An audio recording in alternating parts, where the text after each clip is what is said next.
kudune damkar iki. Lah iki kudune damkar, nek ora damkar ya ora iso no. Few moments later.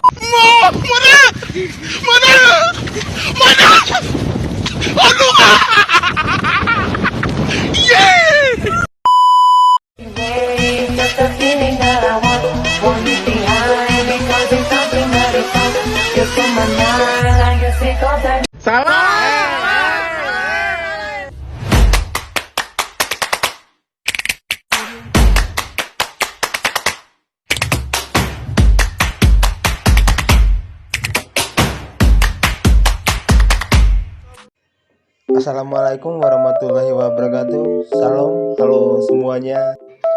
Perkenalkan, nama saya Finantinus Grodabeni dengan NIM 2310310088. Mata kuliah Fonologi. Dosen pengapu Luli Syarotul SPD MPD. Baik, di sini saya akan membahas tentang fonem. Langsung saja kita masuk dalam pembahasan materi. Baik, yang pertama pengertian fonem. Fonem adalah bunyi terkecil yang dapat membedakan arti, sedangkan huruf adalah lambang bunyi atau lambang fonem.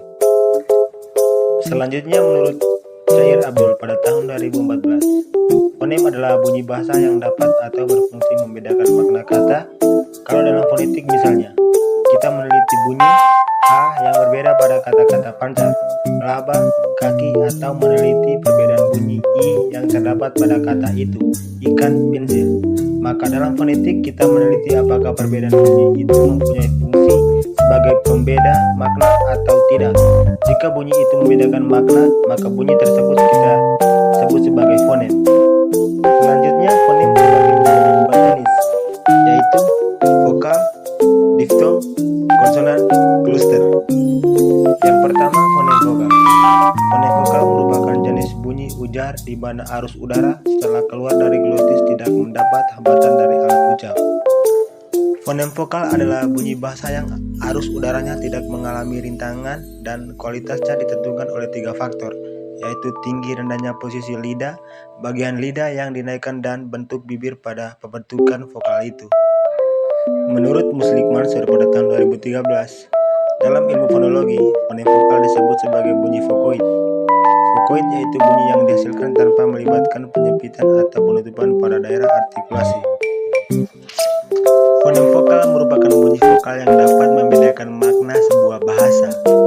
Menurut Muslik Mansur pada tahun 2008, menemukan 6 buah fonem vokal bahasa Indonesia, yaitu A, I, U, E, O, E. Contoh fonem vokal dalam bahasa Indonesia yang dikemukakan oleh Muslik Mansur pada tahun 2008 dapat dilihat pada tabel yang ada ini. 2 fonem konsonan. Huruf konsonan B, C, D, F, G, H, I, J, K, L, M, N, P, R, S, T, W, X, Y, Z, S, N, N.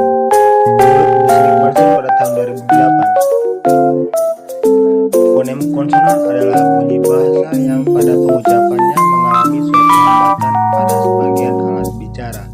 Menurut LGDW Yunisa Fahmi pada tahun 2021, fonem konsonan adalah bunyi ujaran yang arus udaranya mengalami hambatan ketika keluar dari paru-paru. Dalam pengujaran bunyi konsonan terdapat 3 faktor yang terlibat, yaitu keadaan pita suara, penyentuhan alat ucap yang satu dengan yang lain, dan cara alat ucap itu bersentuhan. Yang ketiga, diftong. Kejadian meninggi dan menurunnya sonoritas atau suara disebut diftong. Diftong dapat diartikan sebagai bunyi bahasa yang berasal dari gabungan huruf vokal dan dilafalkan dalam satu suku kata. Menurut Muslik Mansur pada tahun 2008. Yang berikut menurut Syair Abdul pada tahun 2014 mengemukakan bahwa diftong terjadi karena posisi lidah ketika memproduksi bunyi ini. Ai, au, oi, ei pada bagian awalnya dan akhirnya tidak sama. Jenis diftong. Menurut Muslik Mansur pada tahun 2008, diftong dibedakan menjadi 2 jenis. Yang pertama, diftong turun adalah bunyi vokal yang disebabkan karena posisi bunyi pertama lebih tinggi dari bunyi kedua. Dalam bahasa Indonesia tidak ada diftong turun. Dalam bahasa Inggris terdapat dua jenis diftong turun. Yang pertama, A. Diftong turun membuka memusat, misalnya pada kata pot. Diftong sama dengan usus vokal diftong yang terdapat dalam bahasa Indonesia, diantaranya adalah ai, au, oi, dan e, seperti bunyi au pada kata harimau. Yang keempat, kluster.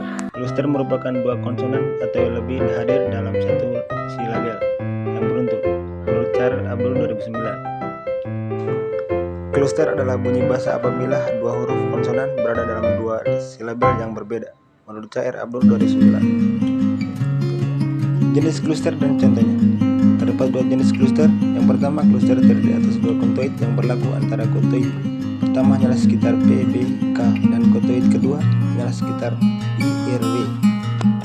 Contoh: P pada porsename, R pada grafik, B pada gambalan, FR pada frustasi, K pada klinik, SR pada serikaya. Yang kedua, kluster terdiri atas tipe kontoid. Yang berlaku adalah satu kontoid pertama selalu S, dua kontoid kedua T atau P, yang ketiga kontoid ketiga R atau L. Contoh: STR pada strategi, SPR pada sprinter, SKR pada skripsi, SKL pada sklerosis. Berdasarkan analisis di atas, dapat disimpulkan bahwa fonem adalah unsur bahasa yang terkecil serta dapat membedakan arti dari makna. Fonem dibagi menjadi beberapa jenis, yaitu fonem vokal, fonem konsonan, fonem diftong, dan fonem kluster. Huruf fonem vokal terdiri dari A, I, U, E, O. Fonem konsonan adalah bunyi yang terdapat oleh alat ucap dan hurufnya selain huruf vokal. Terdapat dua macam fonem diftong, yaitu diftong naik dan turun. Kluster juga memiliki dua macam jenis, yaitu kluster yang terdiri dari dua kontoid dan kluster yang memiliki tiga kontoid. Sekian dan terima kasih. Wassalamualaikum warahmatullahi wabarakatuh. Salam.